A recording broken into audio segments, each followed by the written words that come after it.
From Wednesday, 34 million people in England will be living with the highest level of restrictions in Tier 3. New areas, including the whole of London, are being moved into the top tier because of a very sharp rise in the number of coronavirus infections. The measures were announced as ministers revealed that a new variant of the virus has been seen in the UK, but experts say they believe the new vaccine is effective against it. So we have Greater London and we have parts of the counties of Essex and Hertfordshire to be placed in Tier 3 from Wednesday, facing the most severe restrictions. There can be no socialising indoors with anyone other than the people you live with or those in your support bubble. Bars, pubs and restaurants will have to close, though they can provide takeaways and deliveries. But shops, gyms and hairdressers will be able to stay open. Our health editor Hugh Pym has more details.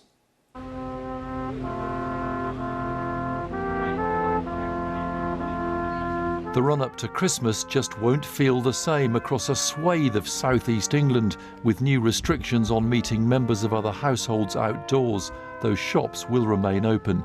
The move to Tier 3 is a response to a steep rise in virus cases in London and parts of Essex and Hertfordshire, and that's putting more pressure on hospitals. Cases were moving up anyway, though the Health Secretary told the Commons of a new development. We have identified a new variant of coronavirus which may be associated with the faster spread in the southeast of England. Initial analysis suggests that this variant is growing faster than the existing variants. We've currently identified over 1,000 cases with this variant, predominantly in the south of England. He said there was nothing to suggest the new variant made people sicker or that it was resistant to vaccines. Labour said the picture around England was now less encouraging. But overall, the increasing areas are rising faster than the decreasing areas are falling. And as things stand, we are heading into the Christmas easing with diminishing headroom. The buffer zone these tiers were supposed to provide is getting much thinner.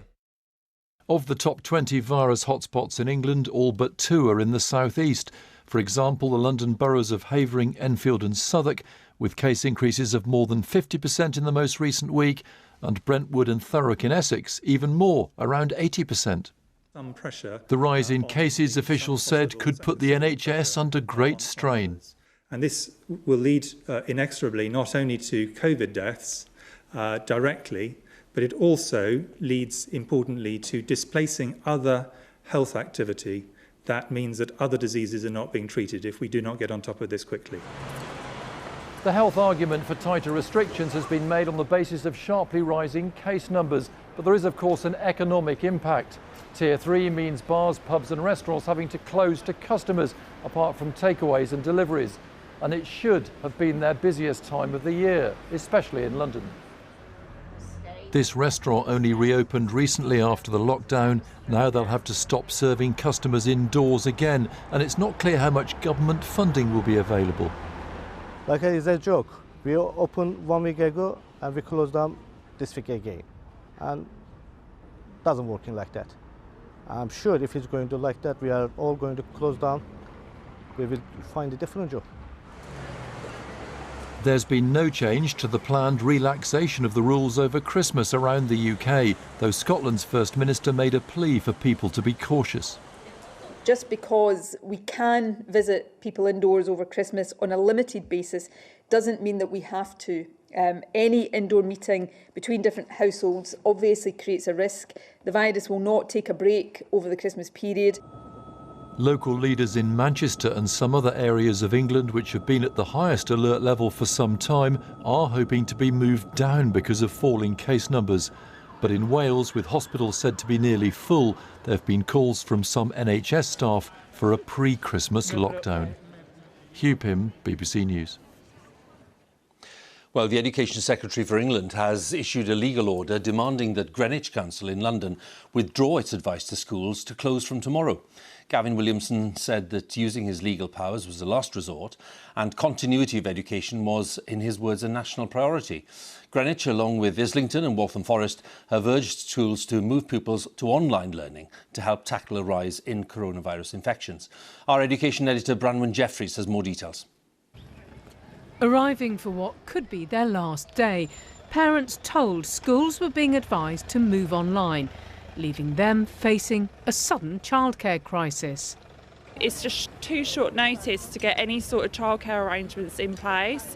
So you'd either be taking the day off unpaid, coming up to Christmas, which is just not doable. They have to do what they have to do. It's a shame, though, that things have been left till the last minute. This is something that should have been done ages ago.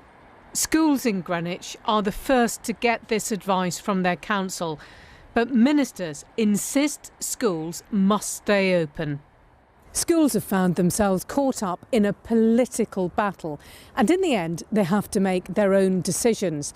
So this primary school has told parents that learning will move online from the end of today. But some secondary schools, who are academies and have much more freedom from the local authority, have told parents they will be staying open until the end of term. How are you? At a testing centre, London's mayor warned of rising cases, calling for all secondary schools to shift to remote learning. If you can't keep these schools COVID safe in the last few days before Christmas, it's better to err on the side of caution and revert to online teaching for these few days, make the schools COVID secure over Christmas so in January they can reopen. Another Labour London council told schools to move online. Islington said that should continue for a week in January. Tonight, in a dramatic intervention, this legal order was issued by the government. Greenwich Council was directed to withdraw letters to parents and head teachers, send a government letter telling schools to stay open. The government says it would enforce this in court. Greenwich Council will respond in the morning. Areas that you have picked up maths. Very different in Wales, where classroom teaching ended last week. Rapid testing promised there in schools in the new year. But one union leader told me in England schools were caught between ministers, councils and parents. Teachers in their teams are caught between a rock and a hard place. Parents are voting with their feet, and we're having decreasing numbers of students in school anyway. And that means that there's a toxic mix of problems for head teachers to deal with. As schools slog through the last week of term, a political and legal battle over who decides if they stay fully open. Bronwyn Jeffries, BBC News. Let's talk a little more about today's developments. In a moment, we'll be down to Westminster and talking to Vicki, our Deputy Political Editor. First, Hugh is with me, Hugh Pym, our Health Editor. 11 days to Christmas. Millions of people in England now facing much higher restrictions. What are the factors at work here? Well, Hugh, first of all, this new variant we heard about today. Now, viruses do mutate. This one's no different. We saw a new variant in Spain in October, which pushed infections up around Europe. And the Health Secretary, I think, conceded it may or may not have had an impact in the southeast of England in recent weeks. I suspect London and parts of Essex and Hertfordshire would have gone on to Tier 3 anyway, because there is deep concern about the increase in cases in that region. Matt Hancock only at the end of last week said it would be Wednesday this week when he looked at all tiers in all regions of England, including London. They've had to bring it forward today because of what they see as a pivotal moment because of the sharp increase in cases. It's an attempt to try to curb the spread of the virus ahead of the opening up over Christmas. Now, today we've heard in varying degrees rhetoric from political leaders and health officials showing more caution about Christmas, saying people have to be really careful before meeting up with households. They really don't have to if they don't feel it's completely necessary, because there is a worry that opening up will increase cases and that'll put yet more pressure on the NHS at the busiest time in January. And some London council leaders have said today Tier 3 isn't enough. They wanted to go to a Tier 3 plus with even tighter restrictions to try to get a grip on things. Hugh, many thanks again. Hugh Pym for us there. And let's stay with that Christmas theme and join Vicki down at Westminster there.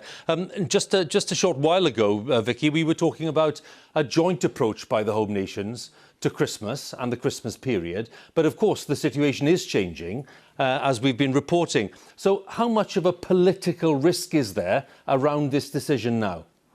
Well, look, I think listening to politicians from all four nations, you can hear their anxiety, can't you, coming through pretty loud and clear. And quite often what we're hearing is what sounds like a contradictory message. On the one hand, of course, they're pointing to, in some areas, what are still quite alarming rises, pressure on the NHS. And yet, in just over a week, millions of people are going to be allowed to travel across the UK and mix. Now, there are some MPs here in Westminster urging governments to think again about all of this. I don't get any sense that that is happening, but I do think what they're doing is urging us to think twice. And the words you're going to hear between now and Christmas is personal responsibility. Saying to people, please focus on the risks. Just because you're being allowed to do it, it's pretty clear listening to the politicians everywhere, isn't it? That actually they're discouraging it. They're saying to people, think very carefully about who you're going to meet and whether they are vulnerable. So before we even get to any Christmas celebrations, the politicians, the doctors, the scientists,